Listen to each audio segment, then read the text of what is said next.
Meu marido saía em encontros com sua amante todas as noites. No entanto, de alguma forma, eu ainda era a única sendo interrogada. Para quem você está se arrumando? Por que você está sorrindo para o celular? Você acha que eu não percebo quando você começa a agir diferente? À meia-noite, ele chegou em casa cheirando a uísque caro e perfume de outra mulher, e encontrou metade do meu armário vazio. Sobre a mesa de jantar, havia um único bilhete dobrado. Ele leu o primeiro parágrafo uma vez.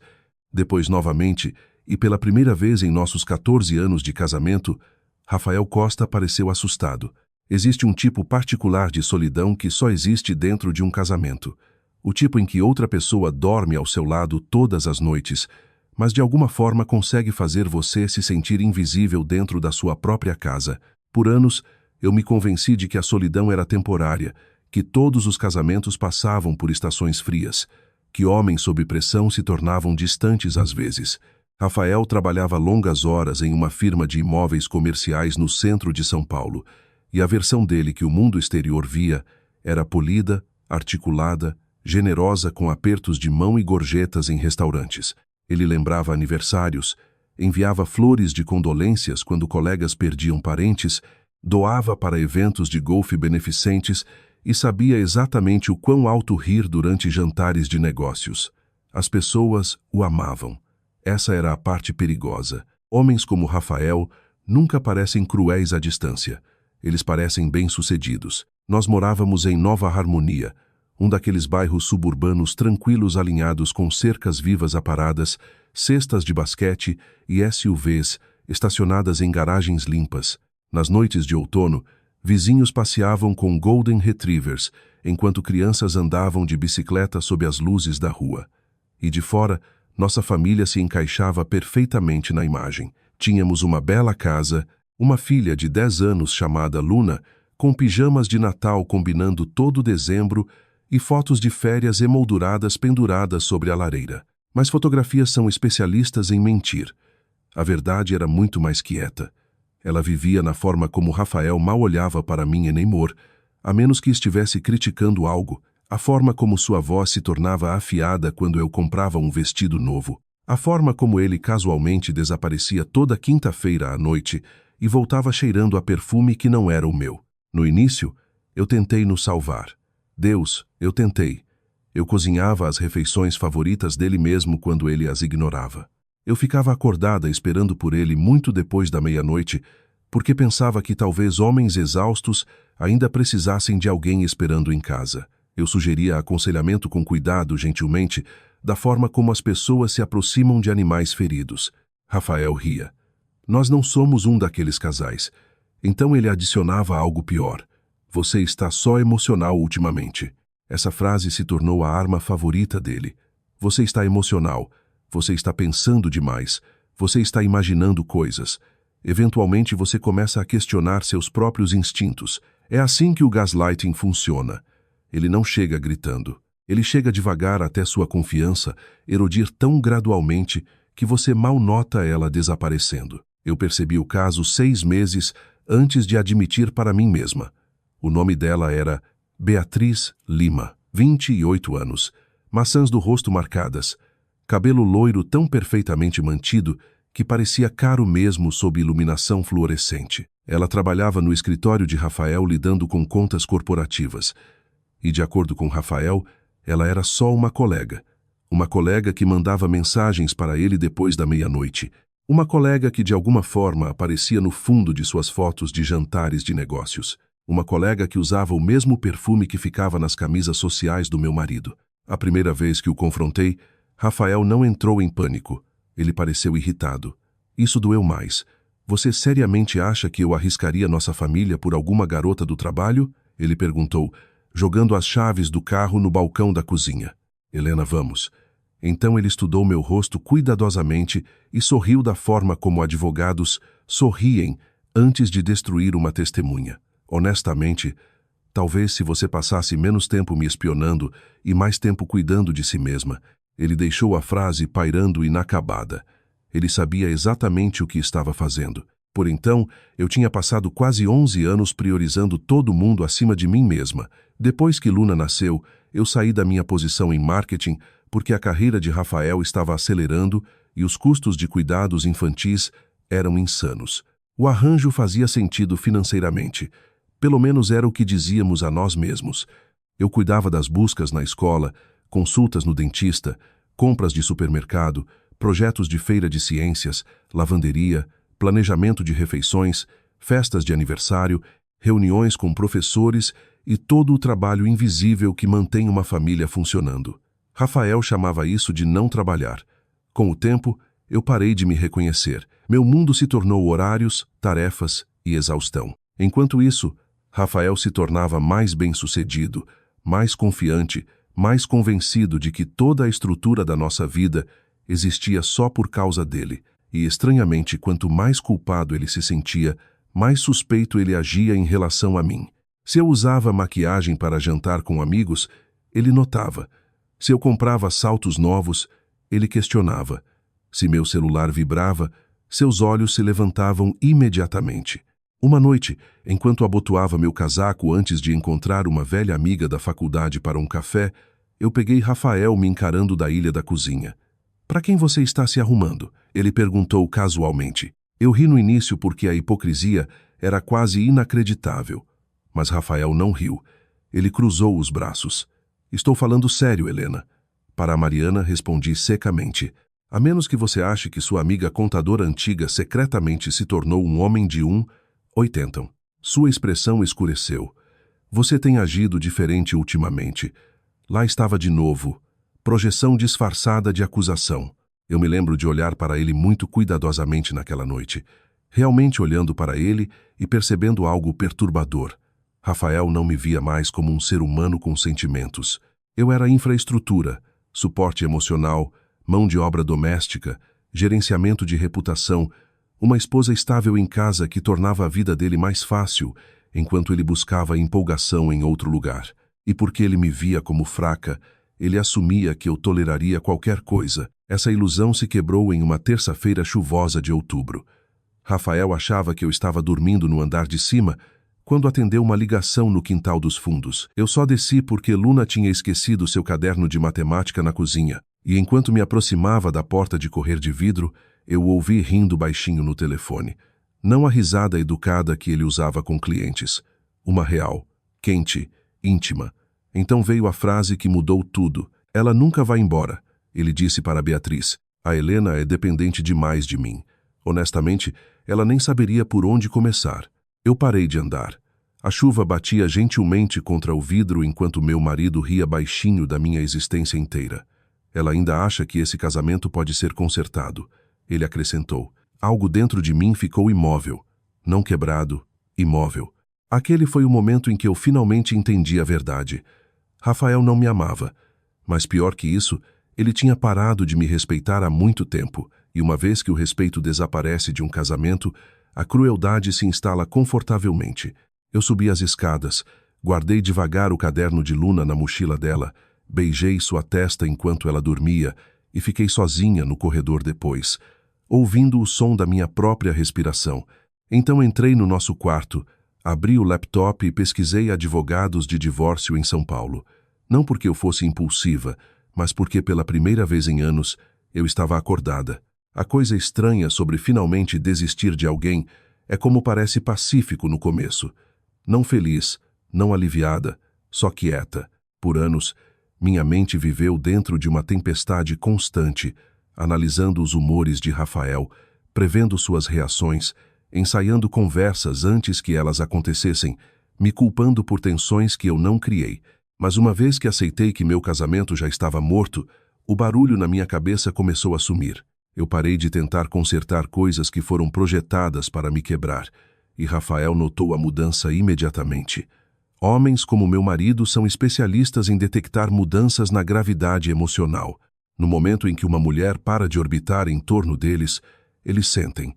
No início, ele confundiu minha calma com submissão. Isso foi útil. Eu me encontrei com a advogada de divórcio chamada Dra. Lúcia Almeida, em São Paulo. 3 dias depois de ouvir a ligação de Rafael, ela estava no início dos 60 anos, elegante e sem esforço, com cabelo prateado cortado em um bob afiado e o tipo de voz que fazia as pessoas pararem de interromper. Seu escritório dava vista para um estacionamento, nada glamouroso, mas a mulher em si irradiava confiança. Ela ouviu sem reagir dramaticamente enquanto eu explicava o caso, as finanças, os anos de manipulação. Então cruzou as mãos. Helena, ela disse com cuidado, antes de você fazer qualquer coisa emocional, você precisa de informação. Essa frase se tornou a base de tudo o que veio depois. Informação, não fantasias de vingança, não brigas aos gritos, não exposição nas redes sociais. Fatos. Lúcia explicou que os tribunais de São Paulo se importavam com evidências, transparência financeira, estabilidade parental, não com corações partidos. Se Rafael tivesse escondido dinheiro ou usado bens conjugais no caso, a documentação importava. Então eu comecei a prestar atenção. Atenção de verdade.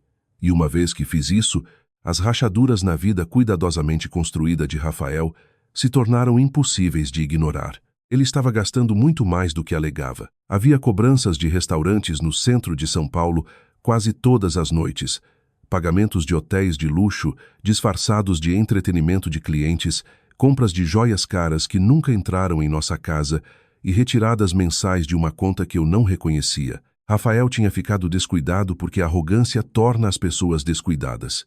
Quanto mais seguro ele se sentia, menos cuidadosamente mentia. Enquanto isso, eu reconstruía a mim mesma em silêncio. Toda manhã, depois que Luna saía para a escola, eu dirigia até uma pequena academia, a 15 minutos de distância, onde ninguém me conhecia. No início, eu mal conseguia sobreviver 30 minutos na esteira, porque anos de estresse tinham me esvaziado fisicamente tanto quanto emocionalmente. Mas semana a semana, meu corpo começou a acordar de novo. Eu comecei a dormir melhor. Depois comecei a pensar com mais clareza.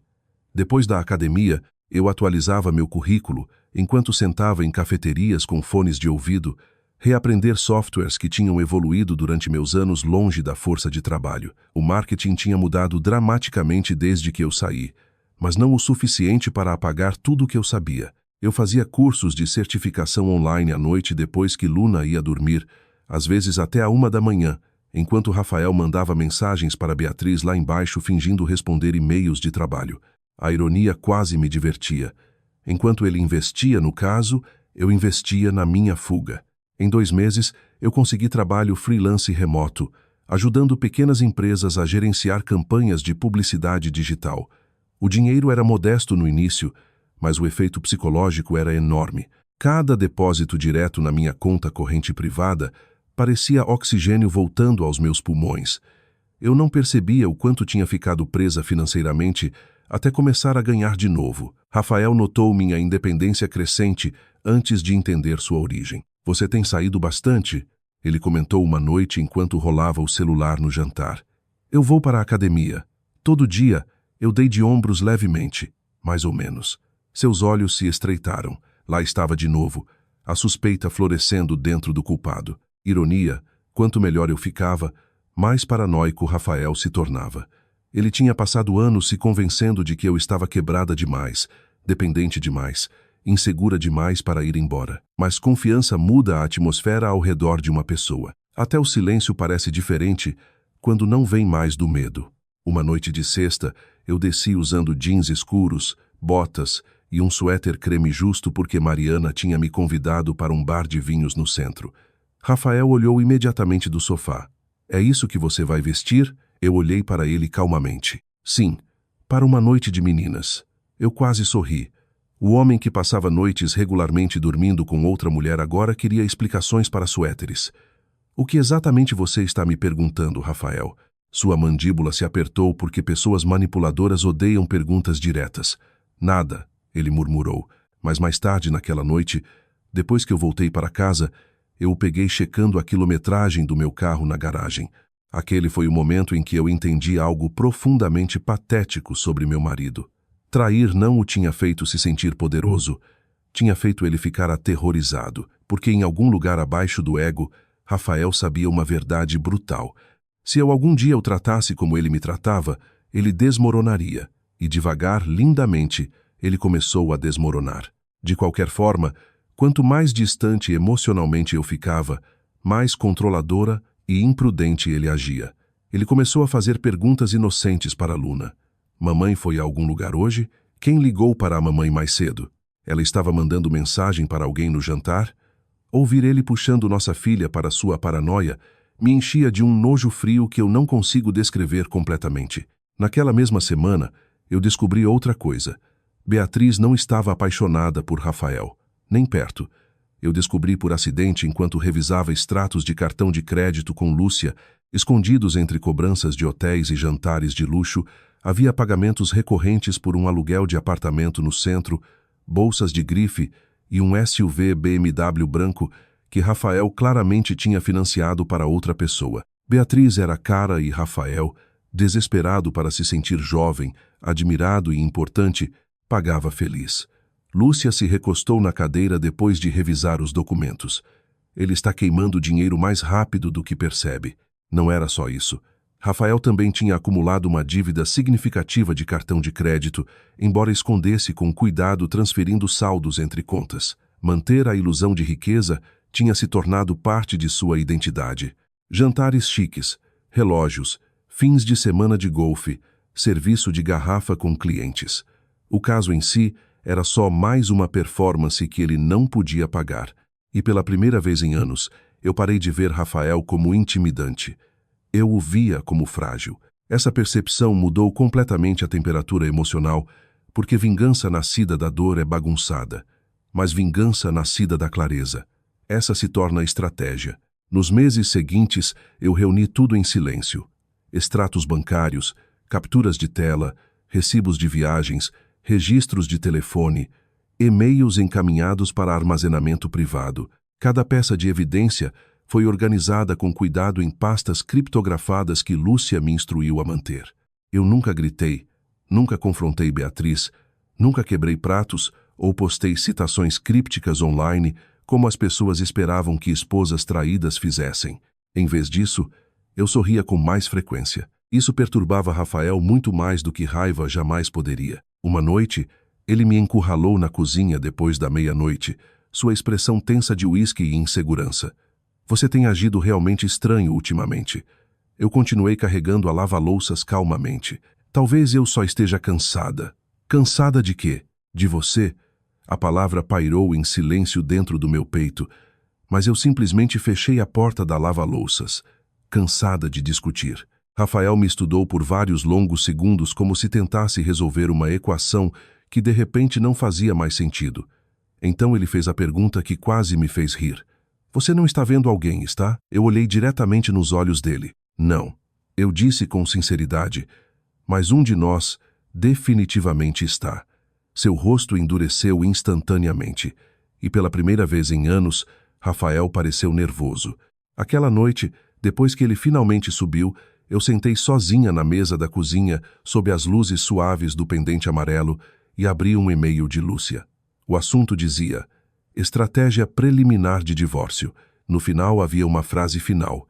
Se feito corretamente, ele nunca vai ver isso chegando. Eu encarei a tela por um longo tempo, ouvindo o zumbido suave da geladeira no silêncio da casa que Rafael acreditava controlar. Então sussurrei 4 palavras quietas para mim mesma. Ótimo, deixe ele se afogar. Quando o inverno chegou em São Paulo, meu casamento tinha se tornado teatro. Não um relacionamento, nem mesmo uma parceria. Uma performance mantida por rotinas, horários escolares e o instinto teimoso das pessoas de evitar constrangimento público. Rafael ainda beijava minha bochecha na frente dos vizinhos. Nós ainda íamos juntos aos eventos escolares de Luna. Nós ainda posávamos para fotos de Natal com suéteres coordenados, enquanto ficávamos sob pinheiros iluminados profissionalmente no centro. E cada imagem parecia convincente. Essa era a parte assustadora. Como a miséria se disfarça facilmente de normalidade. O desenrolar final começou em uma noite de quinta em fevereiro. Fria o suficiente para que as calçadas brilhassem com a chuva antiga e o ar doce nos pulmões quando você respirava fundo demais. Rafael desceu por volta das 6 usando um sobretudo cinza e o relógio caro que só usava quando tentava impressionar alguém. Jantar com o cliente, ele anunciou enquanto ajustava as abotoaduras. Eu olhei para cima do pacote de lição de casa de Luna na ilha da cozinha. Miami, foi só isso.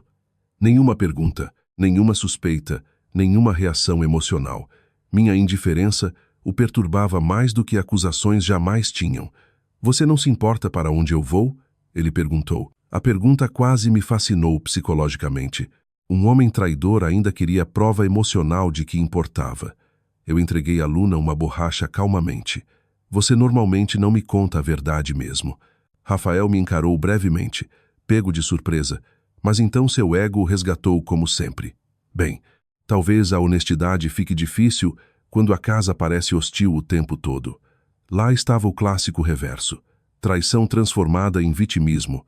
Eu poderia ter argumentado meses antes. Eu poderia ter me defendido, tentado desesperadamente desemaranhar lógica de manipulação. Mas o cansaço eventualmente amadurece em sabedoria.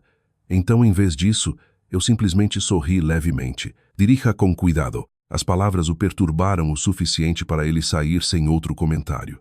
Às 19h42 daquela noite, Rafael postou uma foto no Instagram. Churrascaria no centro. Copos de uísque de cristal. Luz de velas. A mão de Beatriz mal visível ao lado da dele.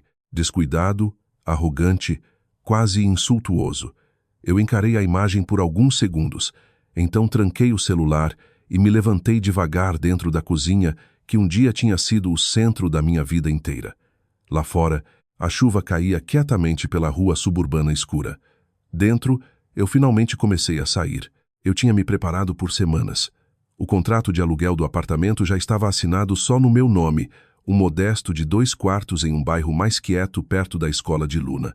Nada luxuoso, mas limpo, seguro e inteiramente meu. Os serviços tinham sido transferidos gradualmente. Minha renda freelance tinha crescido o suficiente para cobrir despesas imediatas. Lúcia tinha finalizado os documentos legais naquela manhã. Tudo o que restava agora era a execução. Às 8, Mariana chegou no SUV exatamente como planejado. Você está pronta? Ela perguntou baixinho depois de entrar. Nenhuma fala dramática veio à mente, nenhuma raiva cinematográfica, só uma dor estranha no peito. Sim, eu sussurrei. Acho que estou. Nós trabalhamos em silêncio por horas. Metade do meu armário desapareceu. Primeiro casacos de inverno, sapatos, vestidos, as peças de mim que Rafael tinha parado de notar anos antes. Depois vieram as coisas de Luna cuidadosamente embaladas, enquanto ela dormia durante um falso pijama na casa de Mariana. Documentos importantes, backups de registros financeiros, álbuns de fotos, joias herdadas da minha mãe, discos rígidos externos, contendo cada captura de tela e extrato que Lúcia me instruiu a preservar. Era impressionante o quão pouco de uma casa realmente pertence a você emocionalmente depois que dor suficiente se acumula dentro dela. Às 22h30, o vazio tinha se tornado visível. Não dramático, só inegável. O lado esquerdo do armário oco como um dente faltando. Gavetas do banheiro parcialmente esvaziadas. A ausência sutil de uma mulher que silenciosamente se reclamava. Eu caminhei pela casa uma última vez depois. A sala de estar onde Rafael costumava adormecer durante filmes enquanto Luna se encolhia contra ele quando era menina. A ilha da cozinha onde eu embrulhava presentes de Natal até a meia-noite todo dezembro. O corredor onde eu uma vez fiquei ouvindo ele rir de mim através da porta do quintal enquanto falava com outra mulher. Memórias pairavam em todo lugar. Mas estranhamente, o luto não mais. Às 23h15, eu sentei na mesa de jantar e escrevi o bilhete à mão. Não porque bilhetes escritos à mão são dramáticos, mas porque e-mails podem ser deletados. Tinta parece permanente. Rafael, por anos você trabalhou muito duro para me convencer de que eu era fraca, dependente, emocional e incapaz de sobreviver sem você. Hoje à noite, você finalmente vai descobrir qual de nós estava mentindo.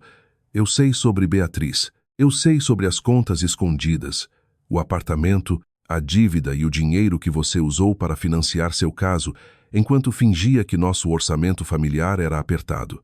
Eu passei um longo tempo me culpando pelo que aconteceu com este casamento. Esse foi meu erro. Amanhã de manhã, seu advogado receberá os papéis formais de divórcio. As contas conjuntas já foram legalmente restringidas sob orientação jurídica. Cópias de todos os registros financeiros foram preservadas. Mais importante, Luna e eu estamos seguras. Não me contate hoje à noite a menos que seja sobre nossa filha. Pela primeira vez em muitos anos, eu escolho a paz em vez da humilhação. Helena. Eu dobrei o bilhete com cuidado e o coloquei no centro da mesa de jantar sob a luz do pendente. Então deixei minha aliança de casamento ao lado dele.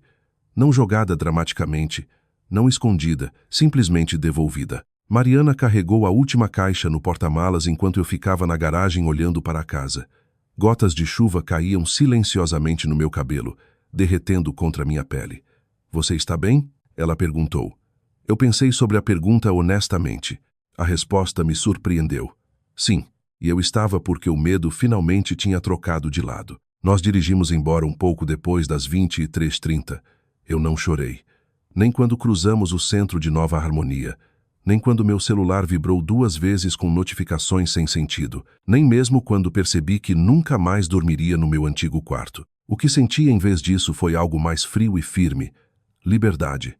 Às 0h14, Rafael chegou em casa. Eu sei o horário exato porque mais tarde, durante os procedimentos judiciais, ele descreveu a noite inteira em detalhes dolorosos. Ele entrou pela garagem carregando sobras de churrasco em uma sacola de papel branca. Ele estava ligeiramente bêbado, irritado por uma discussão pequena com Beatriz e completamente esperando outra noite comum dentro da vida que acreditava que sempre ficaria esperando por ele. Então ele subiu as escadas e parou. Metade do armário estava vazio. No início, ele aparentemente pensou que tínhamos sido roubados. Depois notou as gavetas do meu banheiro. Depois o quarto de Luna. Depois o silêncio. O medo real chegou devagar. Ele desceu chamando meu nome, checando cômodos um a um, até finalmente ver o bilhete sob a luz da sala de jantar. Ele leu o primeiro parágrafo uma vez, depois novamente, e de acordo com o próprio Rafael, aquele foi o exato momento em que suas mãos começaram a tremer. Não porque me perdeu, ainda não, mas porque pela primeira vez ele entendeu algo muito mais aterrorizante. Eu tinha parado de precisar dele, e homens como Rafael raramente sobrevivem a essa percepção com graça. As ligações começaram imediatamente depois.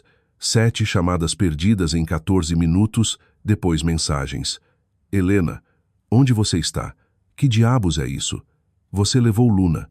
Me responda agora, depois finalmente, por favor." Eu encarei as mensagens de dentro do meu novo apartamento enquanto a chuva caía suavemente, além de janelas desconhecidas. Por 14 anos, Rafael controlou o clima emocional do nosso casamento. Aquela noite, pela primeira vez, ele sentou sozinho dentro da tempestade. Existe um momento em todo relacionamento em colapso quando a realidade finalmente ultrapassa a performance. Para Rafael, esse momento chegou 3 dias depois que eu saí. Até então, ele ainda acreditava que poderia recuperar o controle só pela força da personalidade. Isso sempre tinha funcionado antes. Charme quando necessário, raiva quando o charme falhava, culpa quando a raiva se tornava ineficaz. Como muitas pessoas manipuladoras, Rafael assumia que toda crise emocional era negociável se ele empurrasse forte o suficiente. Mas divórcio tem uma forma brutal de transformar emoções em papelada. E papelada não se importa quem levanta a voz. Na manhã de segunda, Rafael foi formalmente notificado em seu escritório no centro de São Paulo. Lúcia me contou depois que sua expressão mudou no meio da leitura dos documentos. Não raiva inicialmente, confusão genuína, porque pessoas como Rafael nunca imaginaram que consequências se aplicassem a elas completamente. Elas acreditam que consequências são coisas que acontecem com homens mais fracos. Ao meio-dia, ele estava ligando sem parar de novo. Eu deixei as chamadas irem para a caixa postal. Algumas eram furiosas.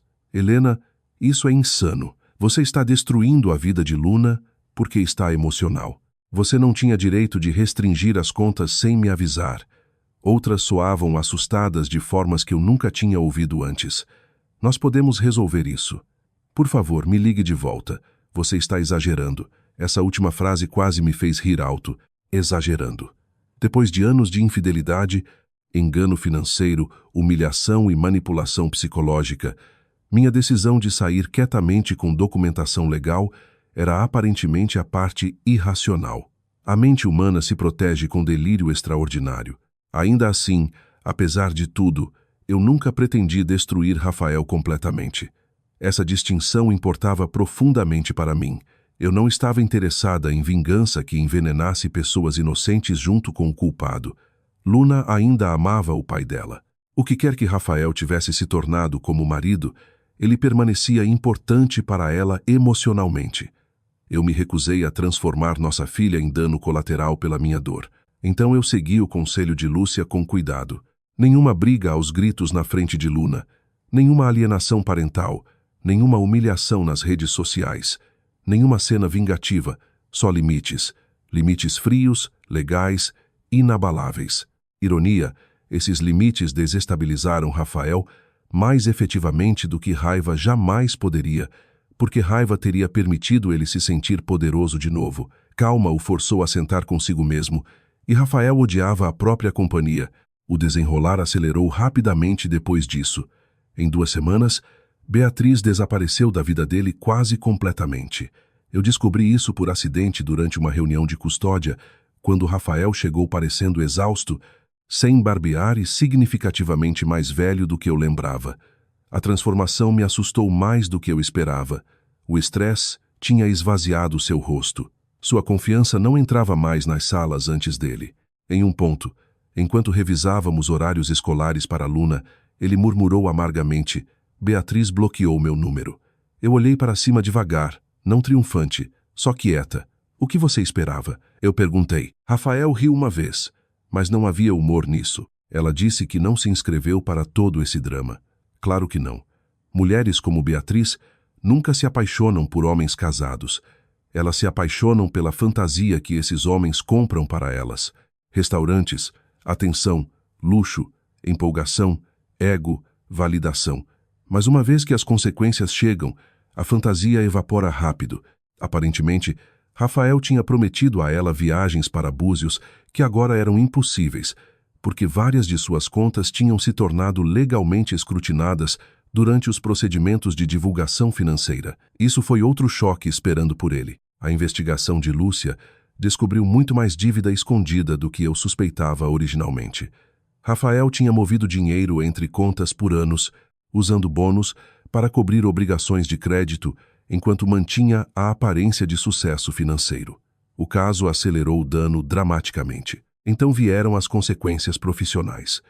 Uma das contas de despesas corporativas de Rafael desencadeou uma auditoria interna depois que reembolsos irregulares de entretenimento surgiram durante as revisões trimestrais. Jantares caros, cobranças de hotéis de luxo, reuniões com clientes sem clientes reais presentes.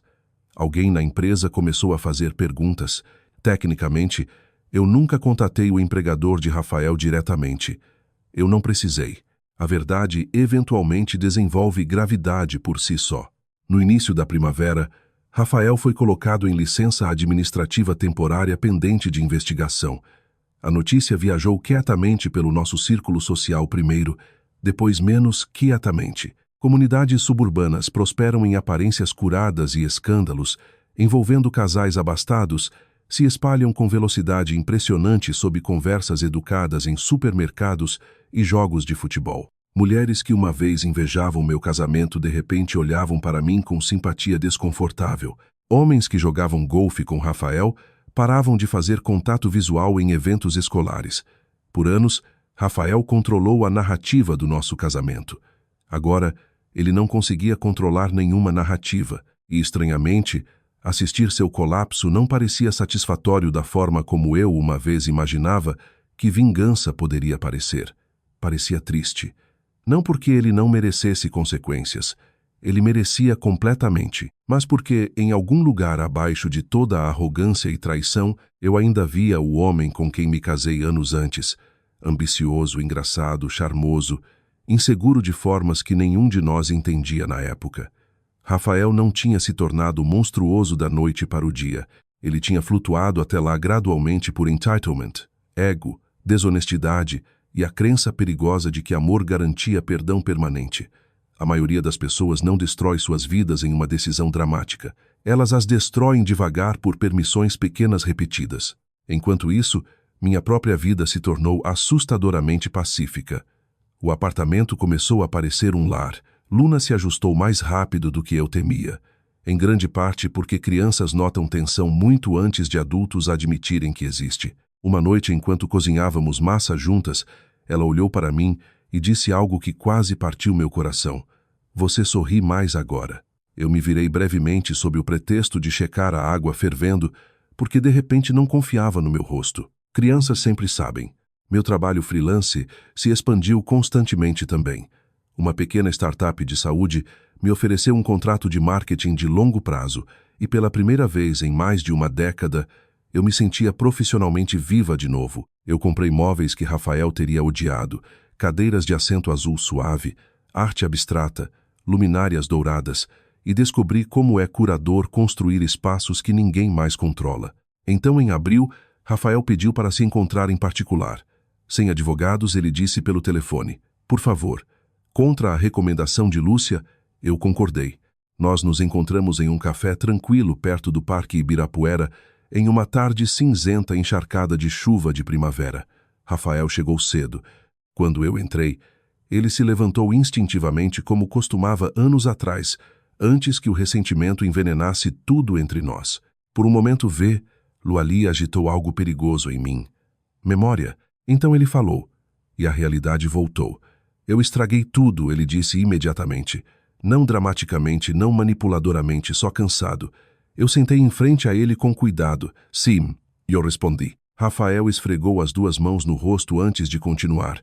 Eu ficava pensando que poderia consertar as coisas antes que você realmente fosse embora. Sua risada soou oca. Eu não percebi que você já tinha ido, nem eu, honestamente. Ele parecia mais magro agora, diminuído de alguma forma, como se perder o controle tivesse reduzido ele fisicamente. Eu sei que dizer desculpa não é suficiente. Não, eu concordei quieta. Não é. A chuva pressionava suavemente contra as janelas do café, enquanto o silêncio se instalava entre nós. Anos antes, eu teria corrido para confortá-lo dentro do silêncio desconfortável. Agora, eu simplesmente deixava ele existir. Finalmente, Rafael olhou diretamente para mim. Sabe qual é a pior parte? Eu não disse nada. Você ir embora me fez perceber o quão horrível as coisas tinham se tornado. Sua voz baixou. Eu passei anos agindo como se você tivesse sorte de me ter, enquanto você era a única pessoa me protegendo de mim mesmo. A frase caiu mais forte do que eu esperava, porque era verdade. Por anos, eu lidava com as consequências emocionais do comportamento de Rafael antes que o mundo as visse. Eu suavizava suas arestas ásperas, desculpava seu temperamento, absorvia seu egoísmo em privado para que ele pudesse permanecer admirado publicamente. Uma vez que eu parei de fazer isso, a vida dele se desenrolou assustadoramente rápido. Os olhos de Rafael pareciam úmidos de repente, embora ele piscasse forte contra isso. Eu não espero que você volte, ele sussurrou. Eu precisava que você soubesse que eu finalmente entendo o que destruí. E pela primeira vez desde que tudo isso começou, eu acreditei nele. Não o suficiente para salvar o casamento, mas o suficiente para sentir algo inesperado. Paz. Um ano depois que eu saí do meu casamento, eu estava dentro de um auditório lotado de escola de ensino fundamental, segurando um copo de papel de café fraco, enquanto pais procuravam assentos sob luzes fluorescentes e faixas dobráveis que diziam Mostra de Artes da Primavera. Luna estava nos bastidores ensaiando com o coral, e pela primeira vez em muitos anos, minha vida parecia comum da forma mais saudável possível. Não perfeita, não cinematográfica, só pacífica. O divórcio foi finalizado 3 meses antes, sob termos que Lúcia depois descreveu como surpreendentemente civilizados, considerando tudo envolvido. Rafael eventualmente parou de lutar pelo dinheiro, uma vez que a extensão completa de sua situação financeira se tornou impossível de negar. A casa foi vendida pouco depois. Os lucros foram divididos de forma justa, as dívidas foram endereçadas legalmente e nós dois reduzimos dramaticamente. Engraçado como aparências desaparecem rápido quando ninguém as financia mais através da negação. Rafael se mudou para um condomínio menor perto de Nova Harmonia. Eu permaneci no apartamento com Luna, embora por então não parecesse temporário. Parecia conquistado. A parte mais difícil de reconstruir uma vida não é dinheiro ou logística, é identidade. Por tanto tempo, eu tinha me definido através de serviço, esposa, mãe, cuidadora emocional, pacificadora. Uma vez que esses papéis pararam de consumir cada canto da minha existência, eu encarei uma pergunta assustadora. Quem eu era sem alguém precisando de mim constantemente? A resposta chegou devagar. Eu era uma mulher que gostava de manhãs tranquilas de sábado e café forte com creme demais. Uma mulher que genuinamente gostava de reuniões de estratégia e campanhas de branding. Uma mulher que ria com mais facilidade uma vez que parava de monitorar os humores de outra pessoa toda hora do dia. Uma mulher que tinha sobrevivido à humilhação sem se tornar cruel. Essa parte importava mais porque a amargura é sedutora depois da traição. Houve noites durante a separação em que eu queria expor tudo publicamente. Cada mentira, cada recibo de caso, cada conversa manipuladora. Eu queria que as pessoas vissem Rafael exatamente como eu o tinha visto no seu pior. Mas vingança, construída inteiramente sobre destruição, eventualmente destrói a pessoa que a carrega também. Então, em vez disso, eu escolhi limites. Eu busquei justiça. Eu protegi minha filha. E deixei as consequências chegarem naturalmente. No final, isso machucou Rafael muito mais profundamente do que humilhação pública teria. Sua carreira nunca se recuperou completamente depois da investigação na empresa. Embora nenhuma irregularidade criminal tenha sido encontrada, a auditoria expôs manipulação de despesas antiéticas suficiente para danificar permanentemente sua reputação dentro da comunidade de imóveis comerciais. Ele eventualmente encontrou outra posição em uma firma menor, mas o prestígio que uma vez usava desapareceu quase da noite para o dia. Mais importante, a ilusão ao redor dele desapareceu também. Pela primeira vez na vida adulta, as pessoas viam Rafael sem polimento, e estranhamente, isso pode ter salvado ele. A terapia o mudou devagar. Não magicamente, não completamente, mas genuinamente. No início, eu resistia a acreditar, porque accountability, depois de consequências, às vezes se parece com performance. Mas com o tempo, coisas sutis mudaram. Ele parou de culpar os outros reflexivamente. Ele se tornou mais paciente com Luna. Ele pedia desculpas sem anexar desculpas depois. Uma tarde, durante uma troca de custódia, Luna subiu correndo para pegar partituras esquecidas, deixando Rafael e eu parados desajeitadamente ao lado da porta do meu apartamento enquanto o vento frio varria o estacionamento. Ele olhou ao redor do apartamento quietamente. "Você fez este lugar parecer acolhedor", ele disse. "Obrigada." Outro silêncio se seguiu. Então ele me surpreendeu. Eu costumava pensar que ser respeitado significava ser admirado. Ele admitiu. Dinheiro, títulos, atenção, tudo isso. Eu cruzei os braços contra o frio. "E agora?" Rafael olhou para baixo brevemente antes de responder. "Agora, eu acho que respeito é como as pessoas falam gentilmente sobre você, depois que finalmente veem as piores partes de você." Essa frase ficou comigo por dias depois, porque uma vez eu teria destruído ele verbalmente se tivesse a chance. Eu carregava evidência suficiente, raiva suficiente, humilhação suficiente para justificar quase qualquer vingança imaginável. Mas há uma diferença entre justiça e crueldade. Justiça restaura o equilíbrio. Crueldade desfruta do sofrimento. Eu nunca quis que Luna crescesse vendo os pais se envenenarem para sempre. Então, devagar, com cautela, nós construímos algo novo, não romance. Essa parte tinha acabado permanentemente. Mas honestidade, coparentalidade, se tornou mais fácil uma vez que Rafael parou de tratar cada interação como negociação por controle. Às vezes nós até ríamos de novo, embora diferente agora, como sobreviventes do mesmo desastre, lembrando quem eles eram antes do fogo. E de alguma forma estranha, nós dois nos tornamos pais melhores depois que o casamento acabou. As luzes do auditório diminuíram de repente, me puxando de volta para o presente.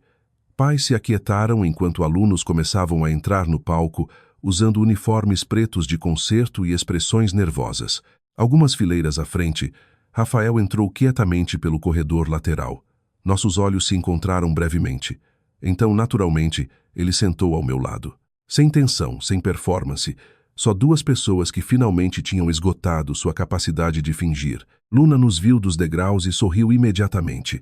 Um sorriso real, relaxado e brilhante, de formas que eu não tinha visto durante os anos finais do nosso casamento. Isso sozinho fez cada decisão dolorosa valer a pena. Enquanto o coral começava a cantar, Rafael se inclinou levemente na minha direção e falou baixo o suficiente para que só eu pudesse ouvir. Eu ainda penso naquele bilhete às vezes. Eu olhei para a frente em direção ao palco. Eu também. Ele assentiu levemente. Quando eu entrei naquela casa naquela noite, sua voz apertou ligeiramente. Eu honestamente pensei que perder você era a pior coisa que poderia me acontecer. Eu permaneci em silêncio. Então ele deu um pequeno sorriso cansado. Acontece que se tornar o tipo de homem que poderia perder você foi pior. Por um momento, emoção pegou inesperadamente na minha garganta. Não porque eu sentia falta do nosso casamento. Eu não sentia, mas porque crescimento real, é dolorosamente raro nas pessoas. A maioria passa a vida repetindo os mesmos padrões enquanto culpa vítimas diferentes. Rafael finalmente parou de fazer isso. E talvez essa tenha sido a vingança mais significativa de todas, não assistir ele sofrer, assistir ele entender. A nota final do coral ecoou pelo auditório enquanto pais explodiam em aplausos ao nosso redor.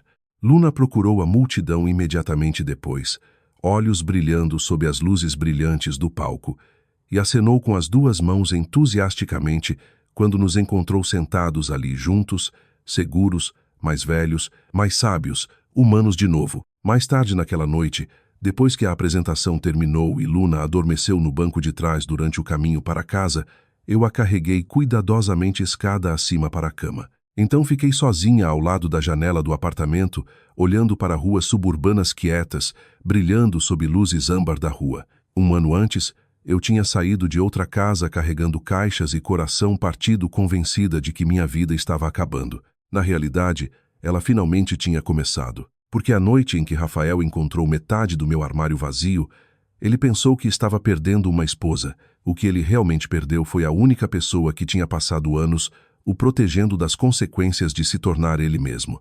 E o que eu encontrei depois foi algo infinitamente mais valioso do que vingança. Eu encontrei meu próprio reflexo de novo.